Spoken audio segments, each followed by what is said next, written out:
Tahukah Anda, otak merupakan bagian tubuh yang paling penting bagi manusia? Sekarang angkat tangan Anda dan letakkan pada dahi. Tepat di situ, ada bagian otak yang paling istimewa. Bagian itu disebut prefrontal cortex atau disingkat PFC. Menurut peneliti otak Jordan Grafman, PFC ini hanya ada pada otak manusia, sehingga membedakan kita dengan binatang. Bagian ini diciptakan dan dirancang khusus oleh Tuhan supaya manusia mampu memilih dan memiliki etika. PFC berfungsi seperti pemimpin. Ia bertanggung jawab untuk berkonsentrasi, memahami benar dan salah, mengendalikan diri, menunda kepuasan, berpikir kritis, dan merencanakan masa depan. PFC adalah pusat pertimbangan dan pengambilan keputusan. PFC inilah yang membentuk kepribadian dan perilaku sosial. Sayangnya, PFC adalah bagian otak yang paling mudah mengalami kerusakan. Jika PFC rusak, maka kepribadian orang bisa berubah. Rusaknya PFC bisa disebabkan oleh benturan fisik, bisa juga oleh zat kimia, seperti narkotika, psikotropika, dan zat adiktif atau nafsa. Dan ternyata penyebab paling merusak juga pornografi, yang disebut narkolema, narkotika lewat mata. Bagaimana pornografi mempengaruhi otak dan pikiran kita? Adi, remaja 12 tahun, melihat gambar di TV yang menjurus ke porno. Awalnya, ia merasa kaget dan jijik. Ini karena sistem limbik di otak Adi menjadi aktif. Sistem limbik mengatur emosi juga keinginan makan, minum, dan berhubungan seksual. Sistem limbik ini kemudian mengaktifkan zat kimia otak bernama dopamin. Dopamin memberi rasa senang, penasaran, sekaligus kecanduan. Zat ini juga aktif jika orang mengkonsumsi nafsa. Oleh karena itu, sifat candu pornografi sama dengan sifat candu nafsa. Otak akan mengingat apa yang membuat Adi senang dan bagaimana ia memperolehnya. Jika Adi mendapatkan pembinaan akhlak, etika yang baik, dan patuh pada norma sosial, dorongan melihat pornografi, meskipun menyenangkan, akan ia abaikan. Namun karena hal itu tidak ada pada diri Adi, ketika ia sedang merasa bosan dan ingin mencari kesenangan, otak akan mendorongnya agar melihat pornografi lagi.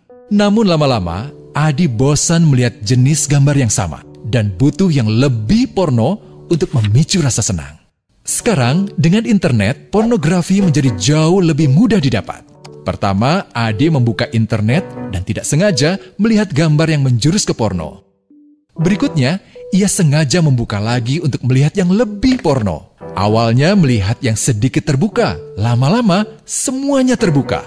Awalnya melihat 1 menit, lama-lama 1 jam. Adi mengalami kecanduan pornografi. Bagaimana kerusakan PFC akibat kecanduan pornografi? Secara alamiah, dopamin dialirkan dari sistem limbik ke PFC. Orang yang kecanduan pornografi akan mengalirkan dopamin secara berlebihan sehingga membanjiri PFC. PFC menjadi tidak aktif karena terendam dopamin. Semakin sering PFC tidak aktif, ia akan semakin mengerut dan fungsinya terganggu.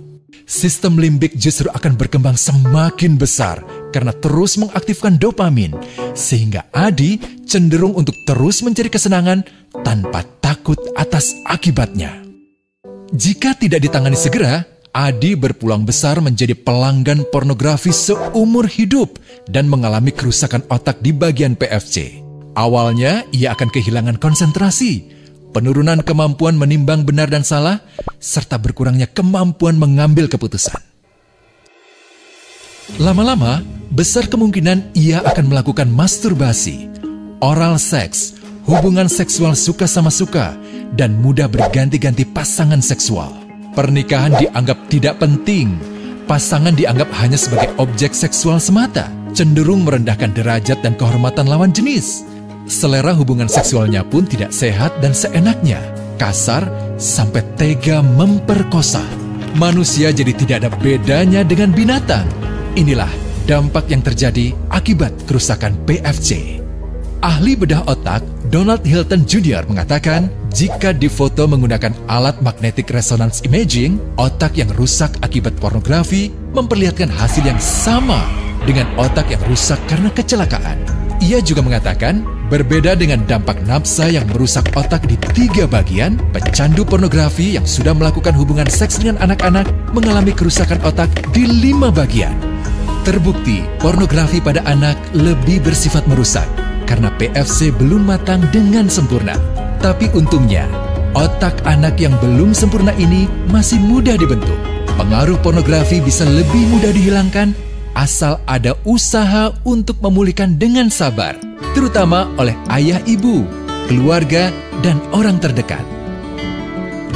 Pelajari bagaimana mencegah dan menangani anak yang terkena pornografi. Mari lindungi generasi kita dari bencana pornografi dan kejahatan seksual.